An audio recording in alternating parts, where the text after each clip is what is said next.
ขอนอบน้อมแด่พ่อแม่ครูบาอาจารย์ขอเจริญสุขเจริญพรออกตนญาติโยมญาติธรรมทั้งหลายมื้อนี้ก็มาขอโมทนานำครอบครัวออกตนญาติโยมผู้ที่ได้ถวายเครื่องไปประกอบช่วยเหลือครอบครัวที่ถูกประสบภัยน้ำท่วมเนาะก็จะมีรายชื่อดังนี้ก็ขอโมทนานำครอบครัวพอออกมดไม่ออกใจเนาะก็ได้ถวายน้ำ5แพ็คมี1แก๊สก็ขอโมทนานำครอบครัวแม่เฒ่าสุดเนาะก็มีถ้วย2ใบเนาะบ่วง2ก้านแล้วก็ข้าว2โลก็ขอโมทนานำครอบครัวแม่เฒ่าปื้ดเนาะบ่วง8ก้านหม้อ1หน่วยข้าว2โลก็ขอโมทนานำแม่ออกม่วมเนาะข้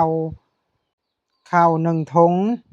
น้ำ1แพ็คก็ขอโมทนานำแม่ใหญ่เพชรเนาะน้ำ1แพ็คข้าว2โลก็ขอโมทนานำแม่ออกแพ้วเนาะหมอน4หน่วย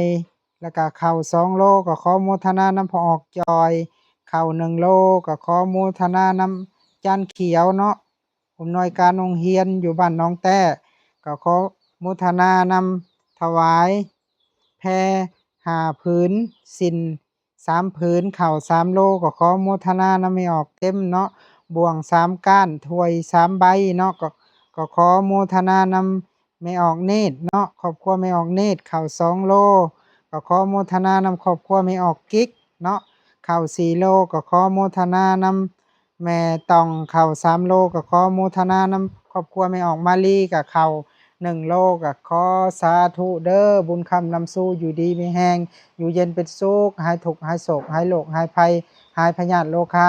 ปรารถนาสิ่งใดขอให้ไปด้วยชอบประกอบด้วยศีลด้วยธรรมนอนหลับให้ได้เงินหมื่นนอนตื่นให้ได้เงินแสนไปมือมาให้ได้แก้วมรณโชคโทษให้อย่าได้มาเบียดมาพานมารให้อย่าได้มาเบียดเด้อมีแต่อายุวันนะสุขะพระมันยืนเด้อสาธุ